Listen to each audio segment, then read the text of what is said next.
Hey guys, it's Blockchain Brad, and today I'm very honoured to speak with none other than John Hartigan. John, thank you so much for being on the channel today, mate. It's a pleasure to be here. So if you're not familiar with John, he is the EVP of Strategic Development for a very, very exciting company, and that is called Intiva Health. And if you're not familiar with that, certainly you'd be familiar with Hashgraph, which is a very prominent distributive and disruptive ledger technology that is coming on board. You're certainly going to know about it this year. So John, exciting times, mate. You are the EVP of a very exciting company called Intiva. Can you tell us a bit about yourself, just generally for those who may not know about you? Sure. So I've been in the entrepreneurial space for quite a while. A number of small companies started and launched and sold. And a few years ago, I had sold my last venture, which was called Mobile Cloth, which we actually distributed down in Australia. Nice one. After that exit, I was looking for something new, and I was in Austin, Texas, and of course this is a software town, and I was approached by a company called Proshul at the time, which is now Intiva Health, and they were looking for someone with my kind of unique background and skill set to assist them to take this new career and credential management platform for physicians to market. And it was a very exciting project, and I decided that I would take a look at it and sign on with them, and it's been a wild, wild ride ever since. Well, it seems like you're enjoying it, and what I like about what you've said is you have experience and a unique skill set. So let's talk a bit more about that. What makes your skill sets unique? Well, I think the term entrepreneur is overused these days, right. But the essence of what that is, in my opinion, has to do with the ability to find value in new and exciting ways that have not been identified previously, and then be able to figure out a path to execute on taking something to the market needs, packaging it, learning how to build the infrastructure around it, and then deploying it and scaling it successfully, which takes very different types of skill sets. It takes a very rounded kind of look at business, not only raising funds, but also understanding technology in a way that users will be able to grasp. Putting all of these assets in place and allocating resources in such a way that you'll be able to launch a successful product, and then ultimately the goal is to exit by selling or perhaps doing an initial public offering. Right. So those, and then also too, you're just the glue that has to hold all that together when times get tough. And I think any successful entrepreneur will tell you that. Those times when you're the glue is really the most important, and that's the time that separates the true entrepreneurs from just wishful thinkers. Right. Well, clearly you're being tested right now because you're in the glue, literally, and you're leading that effort to really bring Intiva Health to the fore. Let's talk about that in the context of what it states on your website. It states that you're a Hashgraph-based medical career management system. So it's quite a mouthful, but let's sort of allude more to the beginnings of that statement, which is Hashgraph itself. How did this come about, that you decided to utilize this Hashgraph base? So our platform is specifically designed for physicians and all licensed medical professionals, and what we do with the system is assist them in all of the administrative side of their career. And what that entails is they are entrusting to us very, very sensitive information about their professional life. So, for example, we store medical license and drug enforcement agency certificates and continuing medical education certificates, and all of these, basically their whole professional life is in digital on our platform, and they entrust that with us. Right. So, and 2 years ago, we were aware of the fact that as good as the security is with server systems, with the encryption levels, we knew that breaches happen, and so we were looking at how we could implement some type of a blockchain solution in order to be more secure, and we knew that was the future. And however, the blockchain solutions at the time, they had certain limitations that the technology just wasn't there. We Right. really couldn't utilize it for what we wanted. There was a lack of speed. There was a lack of fairness. There was a lack of storage. And so we started looking around. And really about 6 months ago, I believe it was, maybe a little bit longer, we happened to run into Hashgraph. And we happened to have a discussion about, we've been looking for blockchain solutions, but there just isn't anything that satisfies what we need. Right. And we're hoping that sometime soon we're going to find somebody. And they said, we need to talk. So we sat down with Mance Harmon and Lehman Baird later on, and we discussed what it was that we needed to do. And they said, we think we have the solution for you. And it checked all of our boxes, and it was a wonderful, elegant solution for what we were looking. And John, it's very exciting that you did locate something that did fit your needs, and we're going to discuss the specifics in the tech of Hashgraph later, but thank you for articulating that so clearly. Let's talk about now the premise of what you're here for, and that is the medical career management system itself. So before we do that, let's talk about what you were before. So my understanding is that you had a functioning business model that worked entirely well without the blockchain. That is correct. So we, Intiva Health was born out of a medical practice management company that manages anesthesiologists here in the United States at different facilities, and that business continues to run.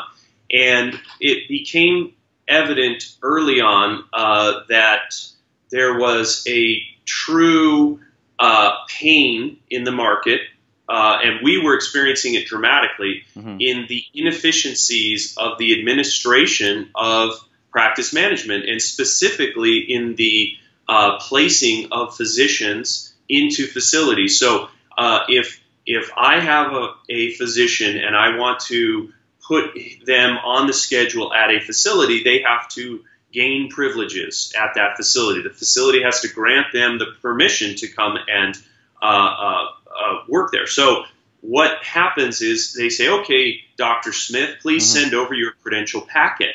And that credential packet, like we mentioned before, can be 25, 30 different documents from different organizations, including things like, a medical certificate, CPR card, and then basic things like, identification card and medical malpractice. And they have to, first of all, you got to get all of that information from a doctor, which is very challenging because they're working 60, 70 hours a week. And then they have to be what's called primary source verified. So now it goes to the credentialing office at a facility. They open up a paper file, very similar to what they did in 1955, and they have a checklist, and they start calling. It's a very analog process.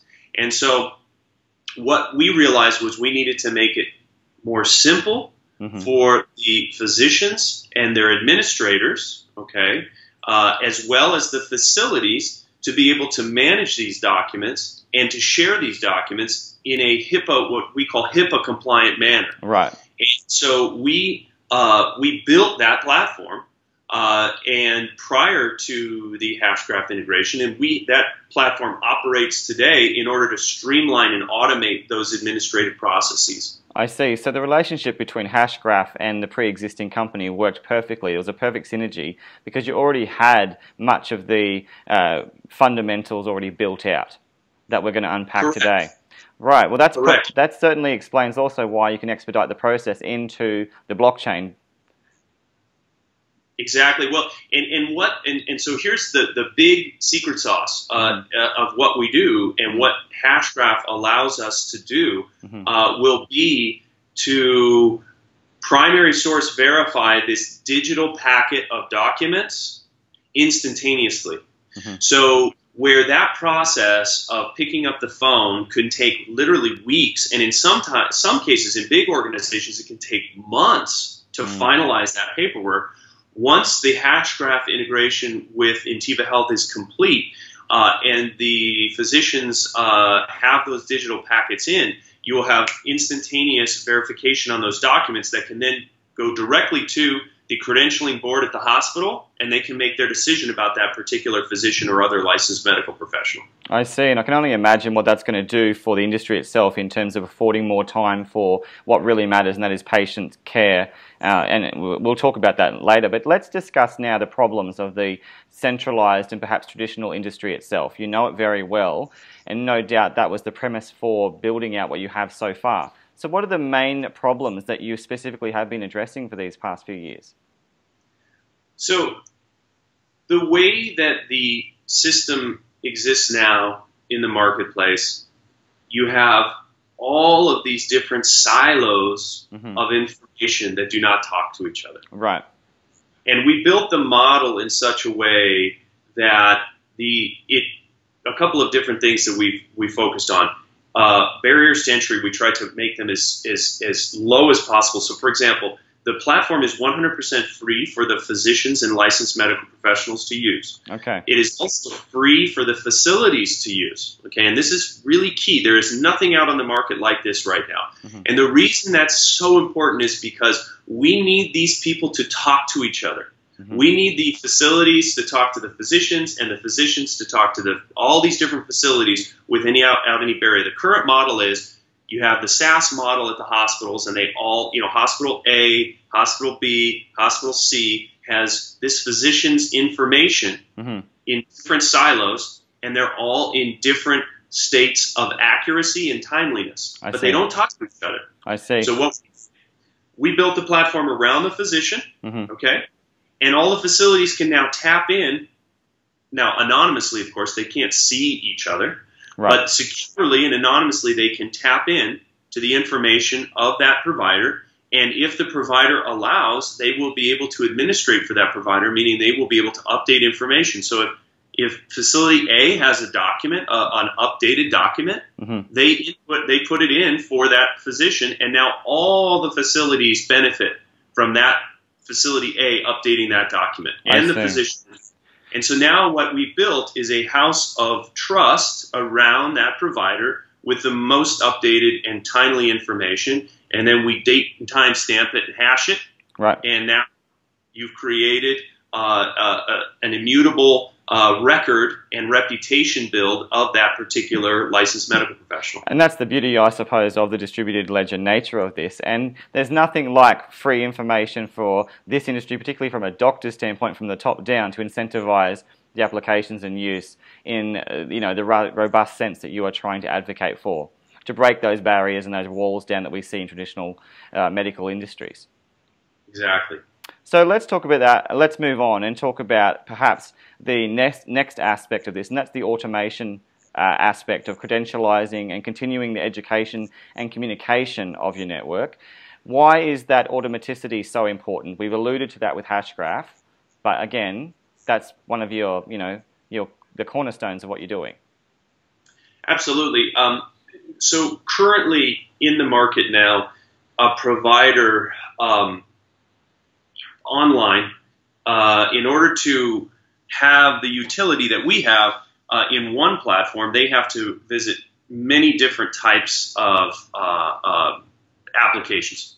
So we've created what we call an integrative platform. So first thing is credential management, which it's maybe not the sexiest thing in the world, but it's truly the workhorse of the behind-the-scenes administration of their life. Okay, and we have studies that show that they spend somewhere like 8.7 hours a week on non-patient paperwork. Right. So this is very important that we streamline and automate, like we discussed. Now, another part of their career journey is continuing education, as you mentioned. They are required by the state and by different organizations that they have to take 40 to 60 credits, depending upon where you are, in order to satisfy and be in compliance. And so we have built an online CME and CE library for licensed medical professionals, covers the gamut of specialties and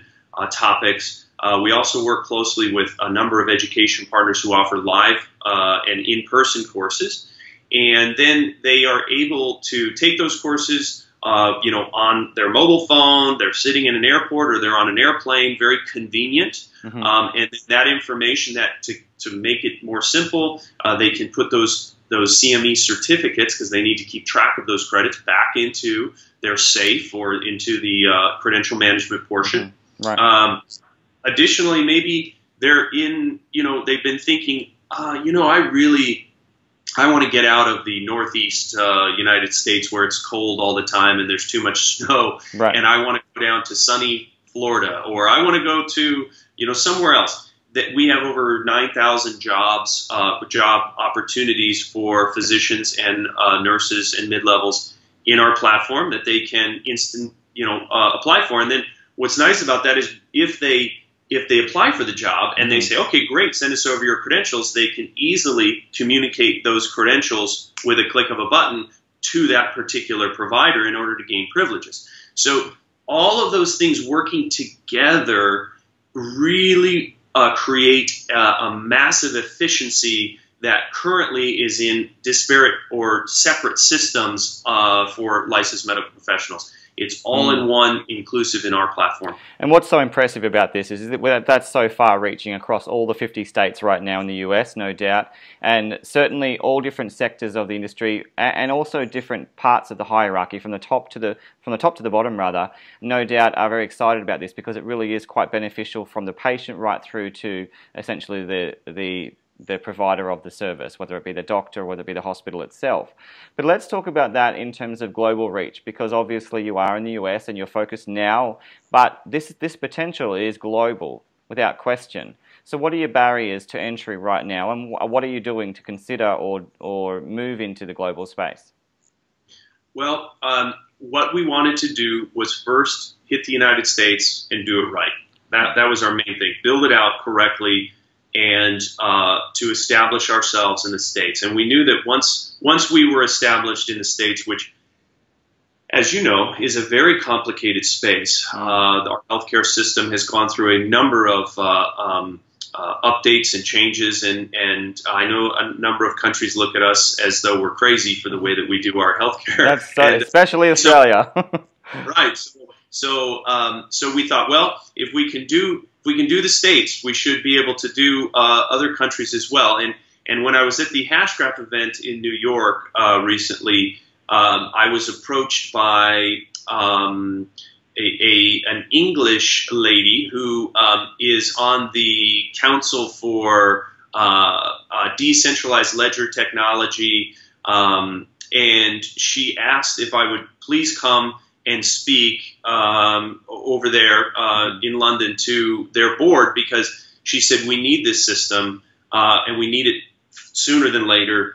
And she immediately saw the benefits, because she had been in, prior to this particular venture that she was doing, she had worked with the health services in England for quite a while. And she said, we're sorely in need of this, and I need you to come and talk to our people. So we're really excited. We're actually now starting to get pulled in to other countries and organizations asking us to see if we can apply it there. So we believe it's a great indicator of what we're doing, that people are understanding and seeing the benefits to it. Absolutely, and no doubt just the sheer cost savings alone is a very attractive carrot for, I would argue, most nations in the world, because with every nation you need to have a great health system, and obviously you've just alluded to the fact that the US really is trying to do the best it can to improve it.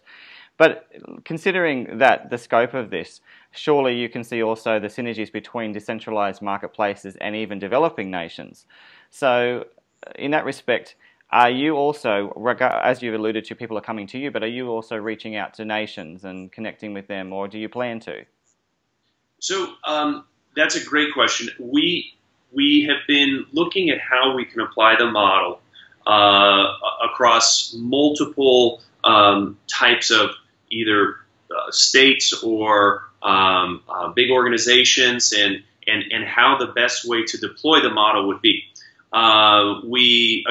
Hashgraph is allowing us and leading the charge right now internationally, and so it's a natural, as you mentioned, synergy. It's a natural follow through for us to be available in those spaces, and so that makes a lot of sense for us. Now, we are a fairly small company, about 20, so our bandwidth is somewhat limited. However, that is, we're growing rapidly, and we're focusing where we can make the most impact currently. And so, as we roll out, like I mentioned, if as the United States fills in, then we will be able to look at how we can apply the model in different governances in different places and with different requirements. Right, and perfect segue with the word governance, because I was wondering, given again the kind of integral component of that the health plays, or just the key sector it is in nation building, are there any entities you're aware of, or are there any speakers on behalf of the government that have contacted you, or vice versa? So yes. We have been at a number of conferences in the last few weeks, and so Hashgraph recently established a grant for a foundation, which is specifically designed to address governance, governments, and policy, and how decentralized ledger technology can assist governments, and they want to create a dialogue so that there's not a feeling of fear towards decentralized ledger technologies. Rather, educate, get out ahead of it in big countries as well as developing countries, and create transparency and a dialogue so that decentralized ledger technologies can be understood and that they can be implemented in a beneficial way in multiple verticals. And one of the things that they were talking about was for Hashgraph specifically. Now, we're not involved in this, but Hashgraph was specifically talking about actual voting, being able to vote from your mobile device on a decentralized platform that ensures transparency and consensus and more fair elections. So that they're working on some big things there. So then translating that into what we can do in healthcare, they are literally paving the road for us to be able to open that discussion and dialogue with health and human services organizations around the world and say, this is the future, this is where it's going, let's get out ahead of this thing, and let's leverage this to the benefit of your people and your communities. Right. You must be very excited that you have, forged this alliance with Hashgraph, because it sounds like it's just the most absolute perfect scenario. Let's reduce it down now to something you were talking about before, which is the HIPAA compliance aspect. Again, let's just unpack what HIPAA is with regard to the medical industry, and let's discuss it in the context of two things: your demo, or if there is anything available, and also your messaging services as well, and why they'd be important. Absolutely. So HIPAA. HIPAA. Sorry. HIPAA. Well, I won't go into the long name because it's just too long. But basically, it has to do with patient information, okay, and privacy. So in the United States, and I'm sure it follows similarly in Australia and New Zealand, but any patient information is absolutely private between you and your provider, okay? And unfortunately, the digital space allows for a lot of vulnerability to that data. And typically in smaller practices, for example, they have a lot of vulnerability to any kind of breach. And that breach can be as simple as a provider talking too loudly about a patient and somebody overhearing that. That's technically a breach. Okay. And it can also be if you text on your phone, on a normal phone, even if it's iMessage or whatever, if you text patient information across that network, that is vulnerable, and that is a big no-no. Okay, and that's a breach. Especially in the sense of security, for given the sensitivity of information. Absolutely. Okay. And here in the States, that's a big fine. It's a $10,000 fine per occurrence. And if there is and I mean, just so from a financial aspect, additionally, obviously, it's bad for patient information to be getting out there. And then if a small practice, for example, has a server system and somehow is hacked, the way that they look at the breach is how many files were actually breached, and then there's a huge penalty to that, and it could be, for a smaller practice, it could be potentially a career, or I mean a company ending event. It's very, very, very bad thing here in the United States. So yes. It's important that these providers, two things. One is that they take all precautions to be HIPAA compliant in their messaging. And because technology is moving far faster than what HIPAA is, sometimes they're unaware that they're actually not HIPAA compliant in their communication. Now, we've built a platform called Connect that allows for providers to connect digitally on their mobile phones and or via email and or other digital formats through the system that also integrates with EHRs, or electronic health records, and EMR, electronic medical records. Right. Share patient information inside of a HIPAA-compliant network. And that's important because if a physician just wanted to get a quick consultation, hey, I saw this thing on this x-ray, will you take a look at it? Right. And they see that like normal email, that's a big problem. And the other problem is it's because if they don't have that quick digital communication, then it can take longer. They have to send it in a way that's HIPAA compliant, and that can take longer. So now what we've done is you can use traditional methods within the inside of the firewall of our platform that allows for quick digital HIPAA communication back and forth. So hopefully the goal is, one, keep the patient information private, two, speed up the communication back and forth, and ultimately we hope that results in better patient care and better diagnoses quicker. It's very fascinating, and also I could think of another one, if I was in that position, is a lot less fines that are involved. For the Compliance is huge, and this is you will begin to see more and more discussion about HIPAA breaches and what's happening in that space. I mean, now they're even offering, and we actually offer it as well, is HIPAA cyber insurance, because it's a real thing. And if a physician works all their life and they have this nice practice and it's their nest egg to retire, and then they get hit with a big HIPAA breach that they were unaware of, it could really challenge those plans to retire. Perhaps that it would really cause a lot of problems for them. Absolutely, John. And again, you must be reading my mind, because that's exactly what I was going to ask you about with regard to your insurance protection design. You have partnered, my understanding is, with Lloyds Bank, and you would certainly allow for all practitioners to utilize this service. Not compulsory, but available. So yes, it actually is a good segue into what we do on the other side and how we monetize. So we work with a number of partners. For example, you mentioned Lloyd's of London and cyber insurance. We also work with malpractice insurance organizations. And the way we do this is we do not sell directly. We are merely curating goods and services for the providers at time of need. So we do all of the goods and services that we offer are, again, to assist the medical professional throughout their career journey. So things like medical malpractice, things like HIPAA compliance insurance. These are very niche spaces, but all medical professionals have to have them to practice in the United States. Now, not the cyber insurance. They don't have to have that, but they do have to have medical malpractice insurance. Right. And what we do is we work with our partners in an anonymous way that we say, Dr. Smith, your medical malpractice insurance is coming up for renewal. Would you like to see a competitive binding quote, for example? And they say, yes, I would. Now, they have the option of turning off or on any notifications they like.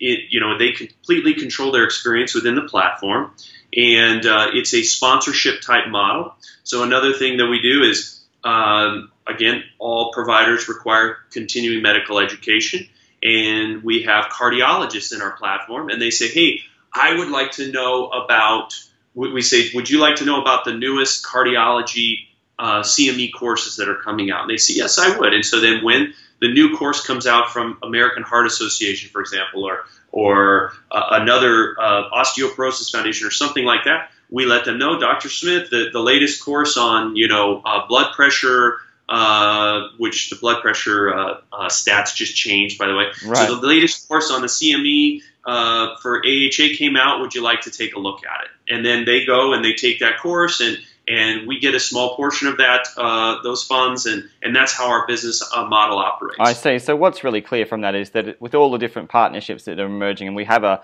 long list I can say I wrote down, is that you're functioning as almost a hub or a marketplace provision where you just, in many respects, you are trying to be a sense of governance and allow for the interaction for these different services to talk to each other and provide for the best quality patient care and outcomes for all that are involved in the medical space.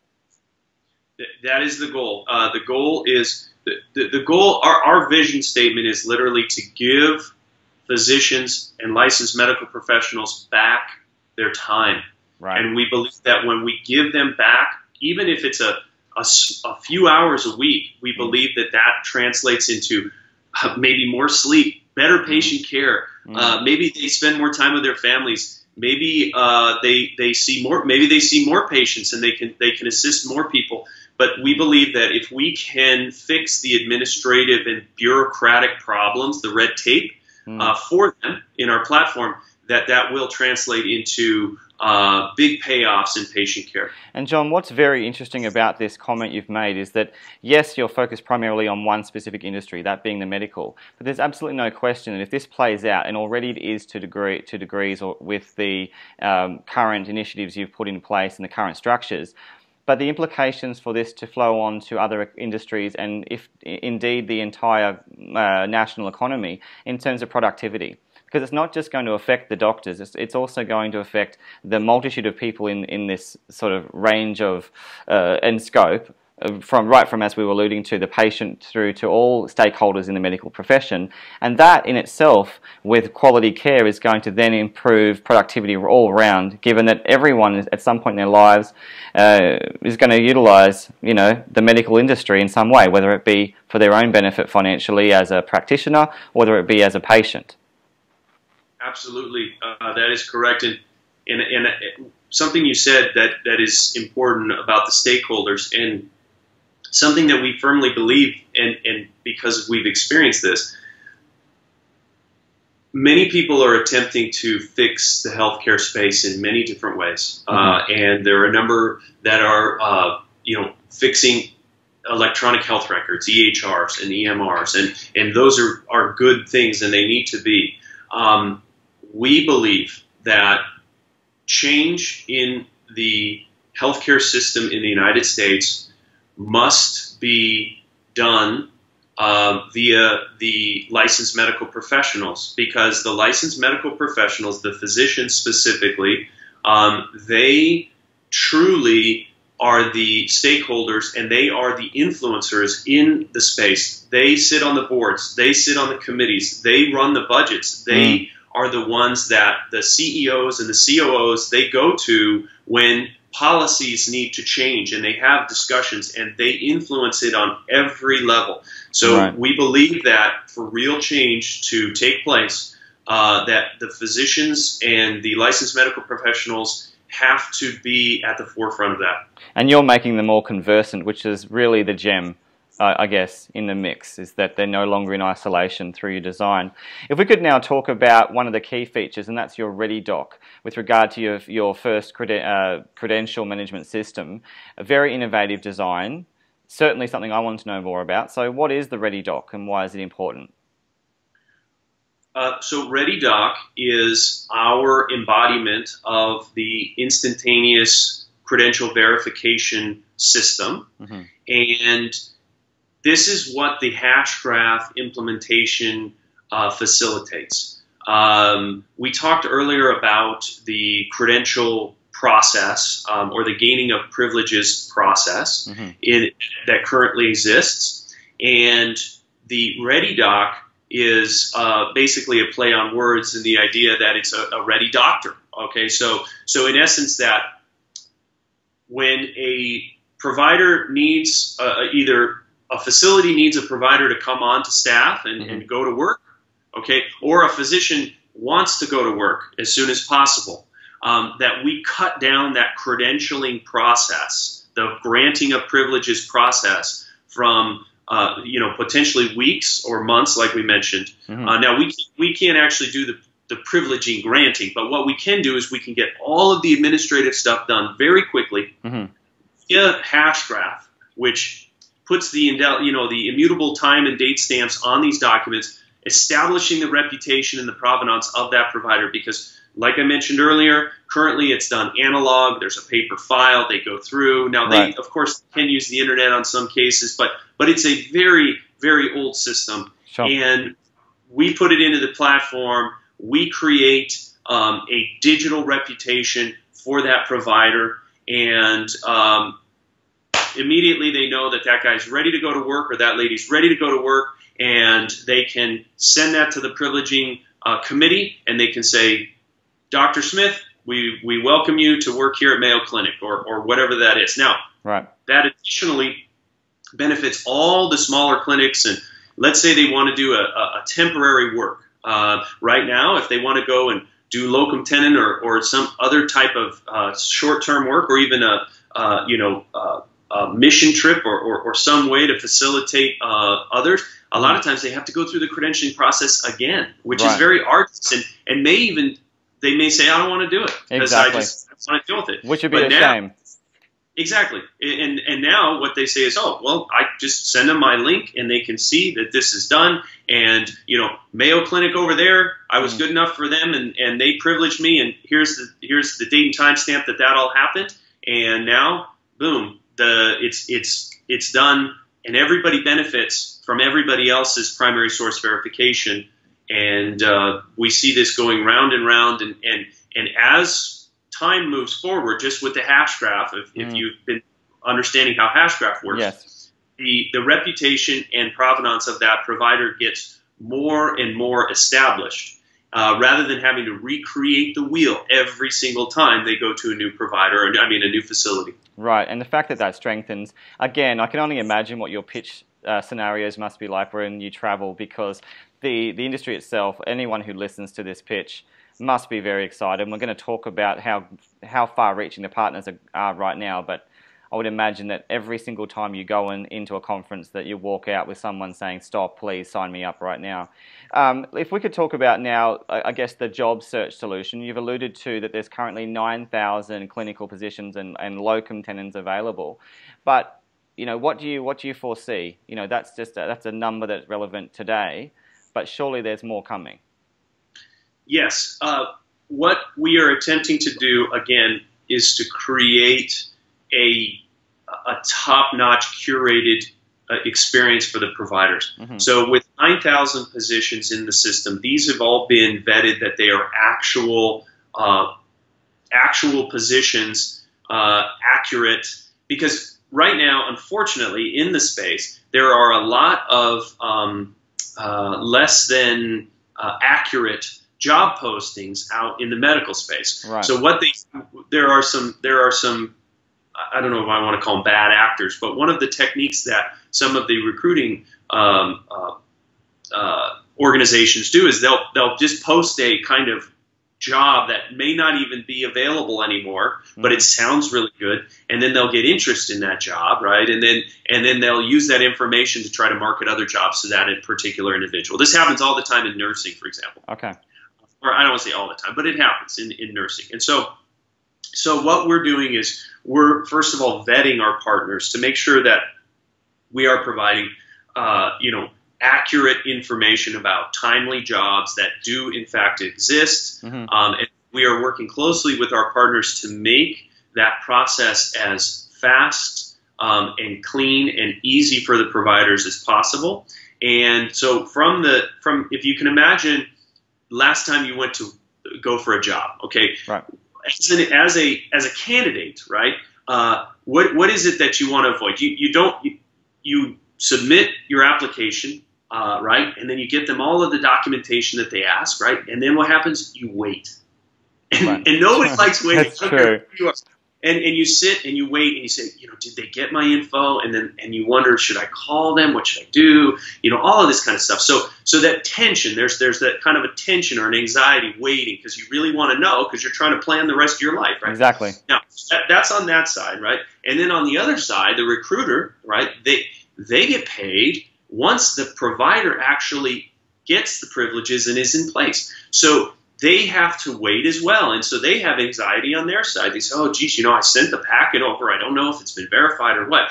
And whatever amount of time that takes, they're spending time and energy on that, and they can't move on to the next candidate. So with our platform in ReadyDoc, we take away more of that anxiety, right? So rather than waiting weeks and weeks and maybe months, this can go down to days, depending upon what the committee cycle is, because it's always done on a committee basis. Okay. So they might meet twice a month or they might meet once a month, but at least we have all of the information that they need to speed up that process, to reduce tension and anxiety on the candidate side, to reduce tension and anxiety and time on the recruiter side, and then it helps both parties, and then they can speed it up, because if they can place one more candidate a month, that's huge for them. Absolutely. And then if the provider can move on faster, that can be huge. I mean, some of these providers make very large sums of money, and a month of wondering and waiting can, maybe they moved, or maybe they decided to just stop that other job for some reason, and so it's a significant amount of time and money. Right. Once again, you're improving productivity, considerably in many respects. And not only that, I mean, once again, you're making sure that the focus is on what really matters, fundamentally. And that's improving the medical industry to the best of its ability. Let's talk about your team now, John. Obviously, you've got a very exciting one. It's building out. How big is it now, and what are your main skill sets that you really offer as a team? Well, so we currently have about 20, and what's interesting about our particular team and how we have come to be in this space is like I mentioned, we were born out of a practice management company, right. And we are a practice management company who has developed a technical or a tech solution to our own problems. I mean, and literally the first rendition of this, or the first iteration, was we were just trying to manage our own providers better. That was really how this came to be. And then we realized how important it was and how this translated across the market. So we have we have a lot of experience in this space, specifically administration and career management of providers. And Gary McIntosh is our COO, and he has extensive experience in practice management and understanding the administrative pain and also all the nuance and the bureaucratic layers. If you were a tech company and you attempted to come into this space and solve this problem, you would be chewed up and spit out, because there are so many different stakeholders, as you mentioned. There's so much bureaucracy, and there's so many rules and regulations and nuance around how this thing works. And so we came from the inside out, and we brought on some extremely talented people to work on the development side of producing this product, including Sean Frischio, who's our EVP of development. And we have been looking at all different types of applications and how we were going to integrate them into our platform, because, as you mentioned, we're not just a one-trick pony. I mean, we have the credential management side, and then we have the CME library and learning management system that integrates with our credential management, and then we have the Connect, which is HIPAA-compliant digital communication network.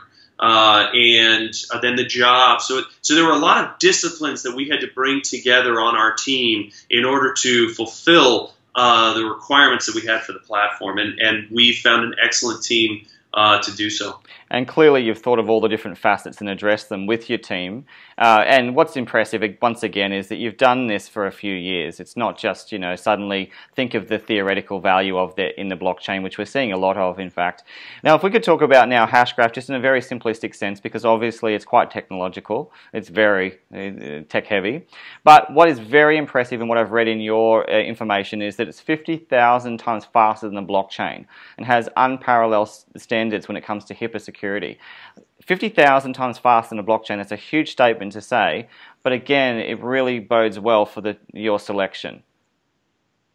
Yes, and you can actually, so we didn't just pull that number out of the air. Mm-hmm. You can actually go to hashgraph.com and look at the scientific papers that Dr. Lehman Baird has recently published on speed. And as a matter of fact, it looks as though it's going to be actually even faster than 50,000 transactions per second. The way it all depends on how you run it, how many nodes are being run, and what the variables are. But we were looking at 50,000 is actually a constant on average transaction. So, for example, the Visa network right now, right, they run at about 2,000 to 4,000 transactions per second on average, with peaks up to 50,000. Okay, right. That just gives you kind of a baseline, and that's with a 7-second latency. Okay, so that means that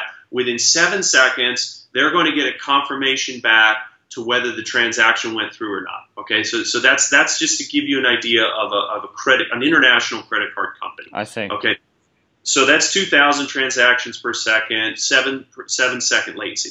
Now, Hashgraph has run tests recently around the globe, and they were doing 50,000 on average, very similar to that 2,000, and they had less than 3 seconds latency to reach consensus. So that means that multiple nodes, multiple computers have reached consensus within, that 50,000 times per second, and then the latency is less. I think it was 2.5 seconds. Now, they pushed those speed limits up, and they really pushed the limits, and they were getting up to 250, 300,000 transactions per second with a latency of 3.5 seconds. So still half of what the Visa network is doing. Now, this is beyond my pay grade as far as sure, the but I appreciate this. Yeah, Hashgraph, HederaHashgraph.com is where you can find the scientific. Again, Dr. Lehman Baird, has done all the math proofs, and he lays it out there for you. And I have actually attempted to go through some of those math proofs, and I got lost on about slide 2. So I can appreciate that.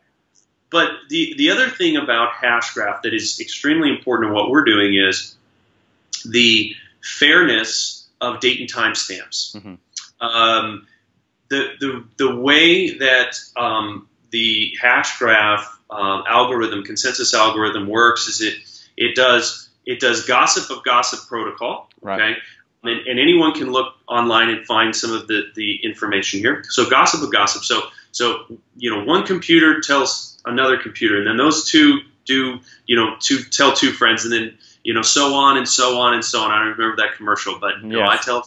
Right. It's okay. Yes. So very rapidly the messages are going out. Okay. And then it's based on what's called a virtual voting algorithm. Okay. Mm-hmm. And so when those messages go out, so computer 1 talks to computer 2, right? Mm-hmm. And then computer 2 talks to computer 8 and 10 and whatever. Now, whenever a message is sent, that computer tells the next computer everything it knows. Okay. Mm-hmm. And then when the next computer tells the next computer everything it knows plus whatever the previous computer told it, right? Builds so now what's compounding. Correct. And so what happens is each computer moving forward can see the entire graph moving backwards, okay? And so it creates the ability to do what they call virtual voting, mm-hmm. because if the computer in the future, the computer ahead knows everything from the past, it knows what the other computers would have voted. Okay.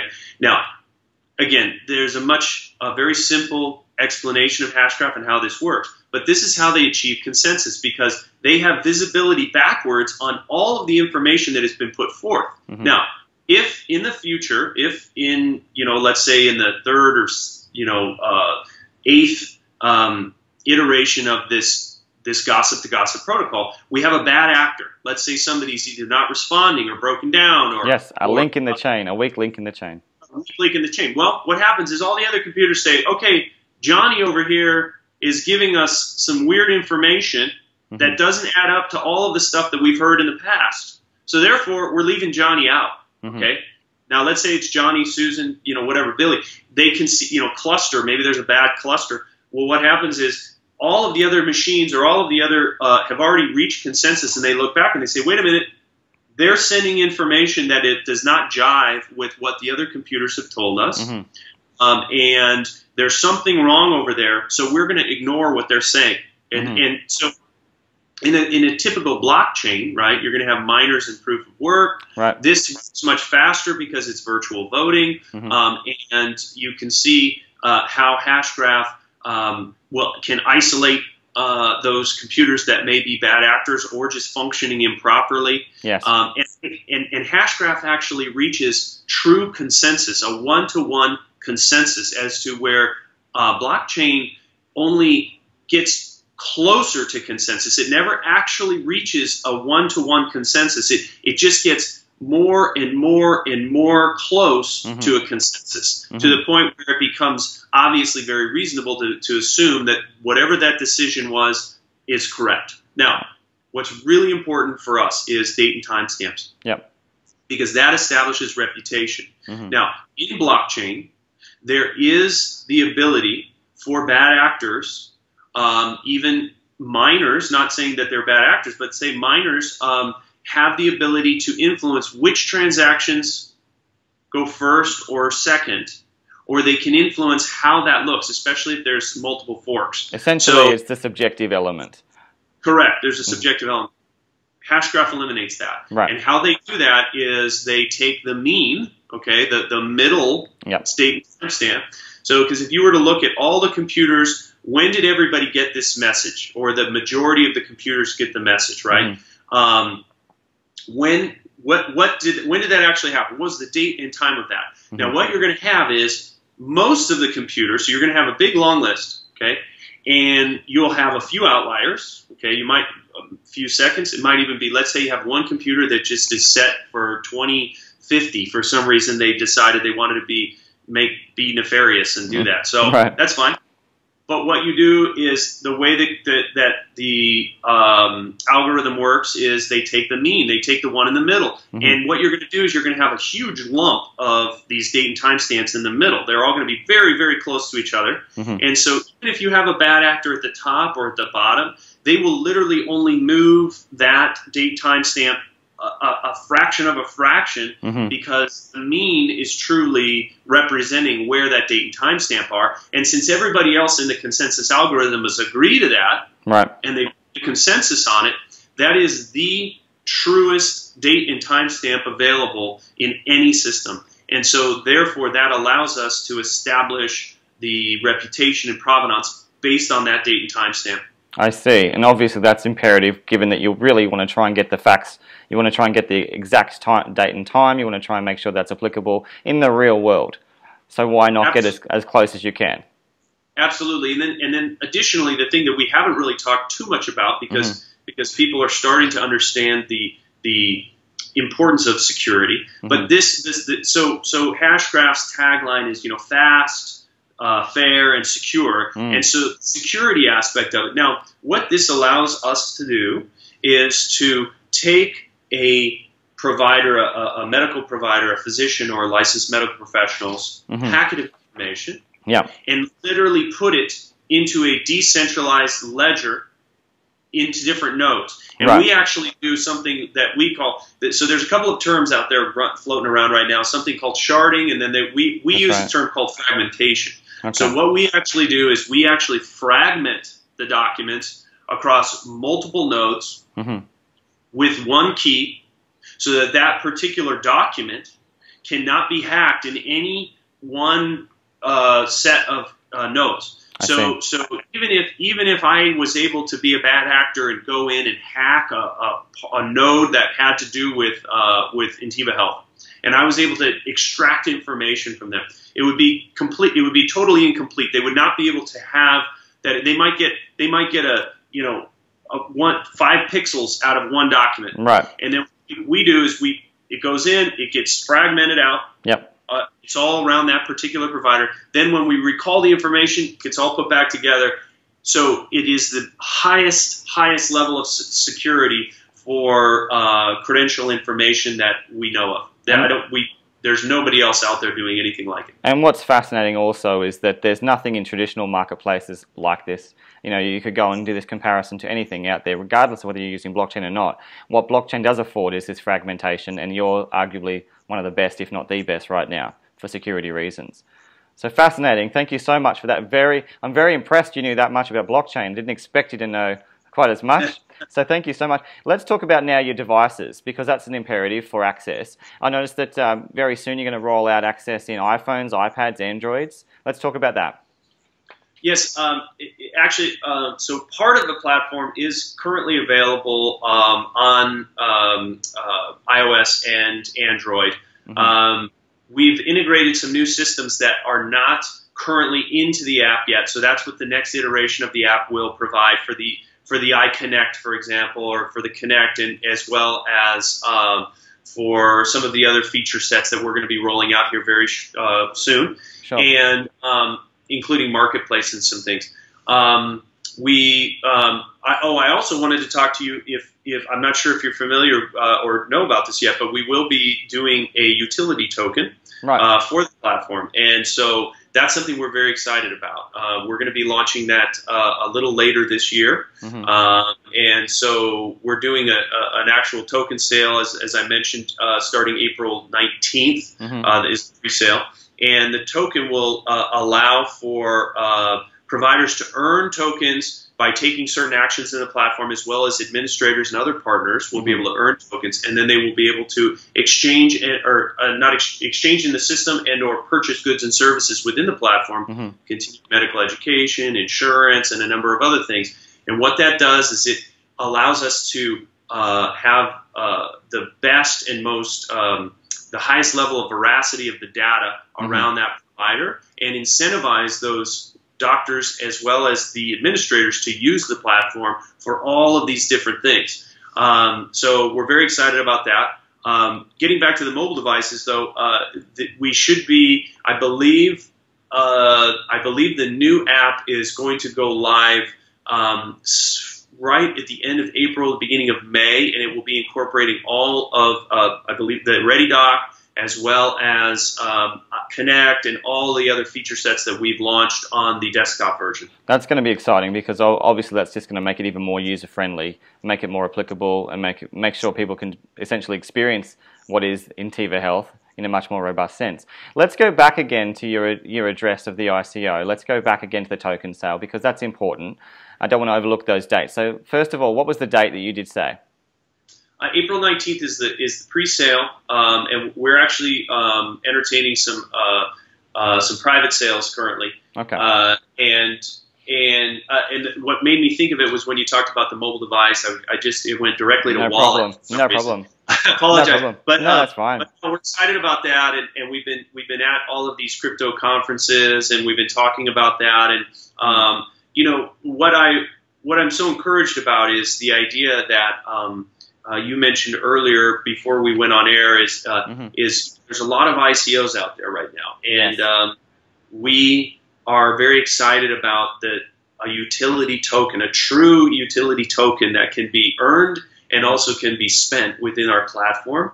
And there's a few other things that we're working on that we are excited about, and I think you'll appreciate this. We have a relationship with the National Osteoporosis Foundation here in the States, yes. And we are working to set them up with a crypto wallet in order to accept cryptocurrencies as a form of donation. Mm-hmm. We will match in Intiva tokens up to a certain point, any donations that they received in cryptocurrencies. And we are hoping to be able to support a number of our partners, our not-for-profit partners, education partners, etc., in this manner. And we believe that this will be the future. A lot of people in the United States made a lot of capital gains in last year, and now taxes are coming up, and there's, what do I do with this? And so we're hoping that they will look at supporting some of our partners and donate in order to, well, two things. One, hopefully move forward their initiatives and to do some good, and two, as a nice tax benefit. Yes, and I'm glad it was in that order as well. I do appreciate that, because we want to make sure that there's a benevolent element to the blockchain.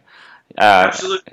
And I'm seeing a lot of these conferences have been excellent. I've been seeing some great, the idea of being able to move funds more easily in and out of countries that need it so badly. And I'm seeing different models that were put forth that are really looking at breaking down borders in this manner and getting the funds to where it's really needed. Maybe not in a centralized way where it goes down through perhaps less than benevolent players top, right? And so it's exciting to see how some of these thinkers, these entrepreneurs are figuring out ways to get around some of those roadblocks. Yes, absolutely. So what's exciting is we have an open source system that's getting to the source of the problem or the issue, which is great. And if we could talk about now some of the tokenomics factors, because it's something that many people want to know. We know about the date now. We know the ICO is currently in its private and pre-sales, which is exciting for you. But just in terms of sheer numbers, how many tokens are we talking about in this utility, design? And fundamentally, what's the distribution design of this, or the model? So 1 billion are being issued, fully mined, and here's how this works. 60% are set aside specifically to be earned, to use in the platform and mined, or I guess earned would be a more proper term, by licensed medical professionals in order to incentivize them, again, to just be more on top of the administration of their careers. And the more that they use our platform, the more efficient and streamlined they will be. So, and again, this is one of those things that everybody knows they need to do, and they know how important it is, and yet it's kind of like sometimes like eating broccoli. Maybe it's not maybe it's not the thing you want to do, but it's good for you. So exactly. So what we're doing is maybe we're putting a little cheese on the broccoli, so to speak. So that's what the tokens are about. And then the goal is to create a robust token economy within the platform, and to allow for a true economy within our ecosystem, so they will be able to purchase continuing medical educations, which is, this is a requirement. They have to take these things. So this is something that we believe reduces burden on them. So, for example, nurses, physicians, physicians, we know they make great salaries. And, now nurses, on the other hand, they make good money, but they need to watch a little bit more where they spend their money.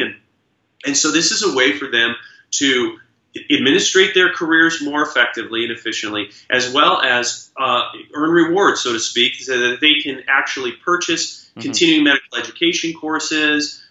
They can also, nurses here in the States, they also are exposed to risk. My wife actually is an RN, and she's in home health care. Right. And up until recently, as a matter of fact, maybe a year and a half ago, I think it was about a year and a half ago, I said, sweetheart, we got to get you some medical malpractice insurance because, and she said, do you think I really need it? And I've been reading, seeing all these articles because we publish all these articles. Right, of course. Absolutely, we have to get it. Right. And so they have to have that. And again, it's another burden that they have to pay for. And so we're going to be able to, they'll be able to use tokens towards that. And again, our marketplace will be we're adding partners every month.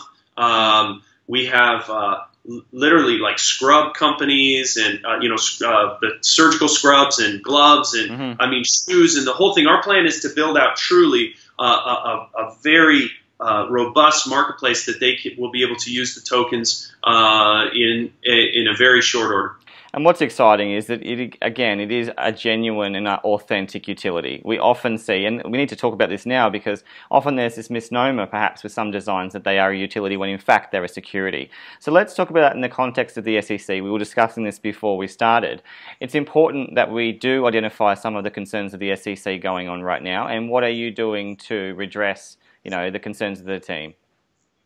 Well, excellent point. And at this conference I was at, I was speaking to an individual who said, "Oh, you're doing a reverse ICO." And I said, "What's a reverse ICO?" And he said, "An established company that's going to actually implement a utility token."